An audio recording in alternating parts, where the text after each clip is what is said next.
தலைப்பு எனக்கு கொடுத்தது ரொம்ப மகிழ்ச்சி. அமர்ந்து கேட்டேன்.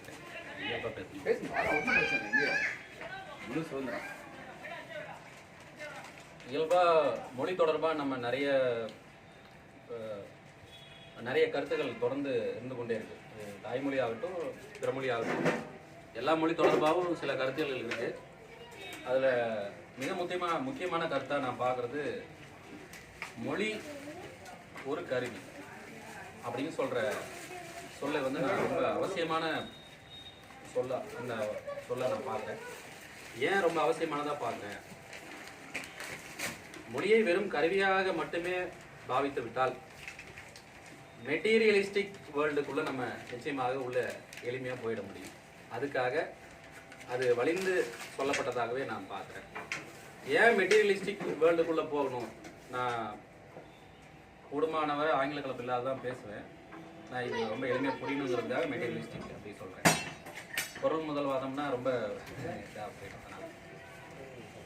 அப்படி வெறும் கருவியாக பார்த்தோம் அப்படின்னா அதில் இருந்து நம்முடைய தாய்மொழியிலிருந்து நம்முடைய உணர்வு வெளிக்கொணரப்பட்டு விடும்.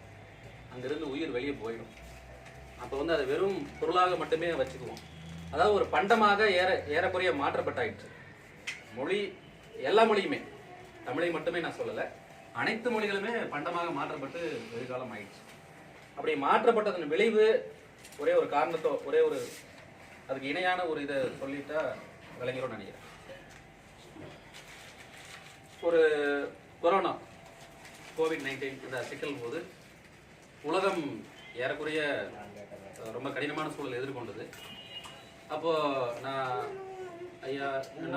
நிறைய நண்பர்களோட பேசி கொண்டு இருக்கும்போது இதுக்கு தர்க்க ரீதியாக அறிவியல் ரீதியான காரணங்களை தேடிக்கொண்டிருந்தோம். முதல்ல ஒரு அறிவியல் ஆசிரியர் அவங்கள அழைச்சி பண்ணும்போது, இந்த தட்பவெப்பம் மட்டும்தான், இந்த வெப்பமண்டலமாக நாம் இருக்கிறது மட்டும்தான் இதை நம்மளை காத்து கொண்டு இருக்கு. இந்த கொஞ்ச நாளைக்கு இந்த மே மாதத்தை தாண்டிட்டோம்னா நம்மளால் இதை நம்ம ஜூனை தாண்டிட்டோம்னா நம்ம நிச்சயமாக இதில் மாட்டிக்குவோம். அதுக்குள்ளே எதனும் இதை செய்யணும் அப்படின்னு நம்ம நினச்சோம். அப்போ மற்ற எல்லாருமே ஒரு மருத்துவ முறையை தேடி ஓடிக்கொண்டிருந்தாங்க. இந்த இந்திய ஒன்றியம், இந்த இந்திய துணைக்கண்டம் முழுக்க இருந்த உணவு பழக்க வழக்கங்களும் அவருடைய அன்றாட இயல்பாக அவர்கள் வைத்துக் கொண்டிருந்த ஒரு வாழ்வியல் முறையும் தான் நம்மளை காத்து நின்றது. அப்போது நிறைய பேர் வந்து நிறைய மாற்று உணவு முறைகளை சொன்னாங்க. இந்த உணவு முறைகளை எப்படி தெரிஞ்சுக்கிறது? இத்தனை வருஷமாக தான் இந்த உணவு முறை இருந்துச்சு,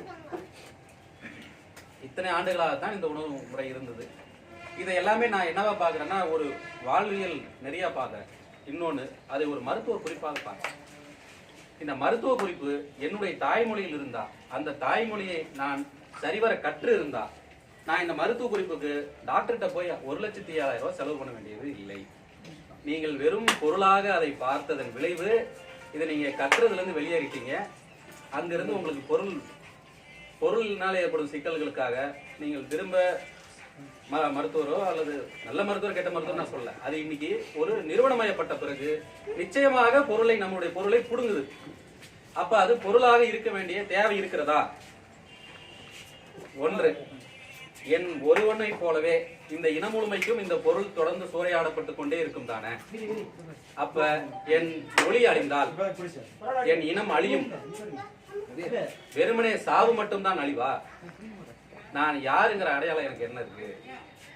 நீங்க வேணா இமிகிரேஷனுக்கு போங்க, ஹூ ஆர் யூ அப்படின்னா I am Hindu, I am முஸ்லீம்னு சொல்லுவீங்க. I am Tamil, I am இந்தியன்னு சொன்ன விட எங்க பஞ்சாபி, நான் சீக், நான் பஞ்சாபி. ஒரு இனத்தின் அடையாளமாக இருக்கு. என்னுடைய அடையாளம் தொலைந்து போவதற்கு பின்னாடி இருக்கிற மிகப்பெரிய சூழல் இந்த வணிகம். இப்போதும் அது வணிகமாக தொடர்ந்து இருந்து கொண்டே இருக்கிறது. டைட்டான் வாட்ச் தமிழில் வந்துவிட்டது. தமிழர்கள் மட்டுமே அணிந்து கொள்ளக்கூடிய அளவுக்கு ஏதோ வேட்டி இருக்கிறது போல தமிழர்கள் அணியும் வேட்டி அப்படிங்கிறாங்க. ஏதோ இந்தியா முழுமைக்கு வேற எங்கேயும் வேட்டியே அணியாத போல தமிழர்களுக்கான வேட்டி அப்படின்னு. அப்ப மொழி பொருளாக அதை வெறுமனைய கருவியாக மாற்றப்பட்டதன் விளைவு வணிகத்துக்குள் நாம் சிக்கிக் கொண்டோம். நேரடியாக வணிகத்துக்குள்ள சிக்கிக் கொண்டோம். நீங்க அதை உணர்வுவயப்படுத்தாததுனால, அதாவது உணர்வுவயப்படுத்தணும்னு நான் சொல்ல மாட்டேன், இயல்பா அவரவருக்கானது. அதை தனியாக போட்டு குழம்பு போட்டு வளர்க்கணும் அப்படிலாம் எதுவும் இல்லை. அதன் இயல்புல விட்டிருந்தாவே இது சிக்கல் இல்லை. அதே நபர்கள் தான், அதே குழுதான் மொழியை கருவி, வெறும் கருவி என்று சொல்லிக்கொண்ட அதே குழுதான் மொழி காவலர்களாக மாறி போய் தமிழ் வாழ்க என்ற பேனர் விளம்பர பதாகை வைத்ததோடு தமிழை காலி பண்ணாங்க. அப்படி இந்த தமிழ் காணாம போனதுக்கு பிறகு நான் தமிழ்னா நான் என்னுடைய தாய்மொழி தமிழ்ங்கிறதுனால ஒரு இறுதி நிமிடங்கிறதுனால தகவலை வேற ஒரு இடத்துக்கு நகர்த்துறேன். நம்ம தோழர் ஒருவர் ஜாத்தின் ஒருவர், அவர் ஐயா பேர் மணிமாறன், தோழர் மணிமாறன் வந்து ஒரிசாக்கு போறாரு ஒரு 10-15 ஆண்டுகளுக்கு முன்னாடி. அங்க வந்து இது ஒரு தேநீர் கடையில உட்காந்து சாப்பிட்டு இருக்கையில இவங்க வந்து அந்த மொழி பேசல, ஒரியாவா போஜ்புரி பேசல.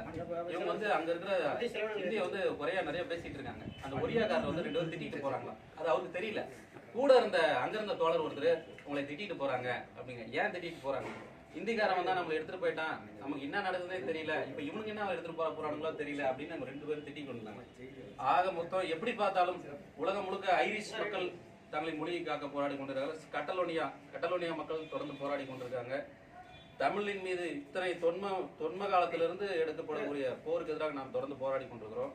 மொழி அழிந்தால் இனம் அழியும் என்ற பயத்தினால்தான் எனக்கு மட்டும் அல்ல, சமஸ்கிருதம் பேசி கொண்டிருக்கிற வெறும் ஒரு 250 பேர் 100 பேரும் கூட அவன் அழிஞ்சு போயிடுவாங்கிற காலத்தினால்தான் அதை திணிக்கிறான்.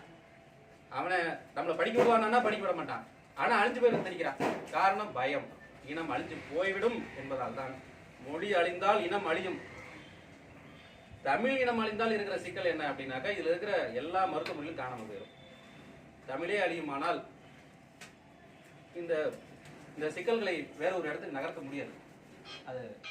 அதுக்கு பிறகு தோழர் இருக்காங்க, அது வர்க்க போராட்டங்களாக நகர்வுகள்லாம் அடுத்த சிக்கல்.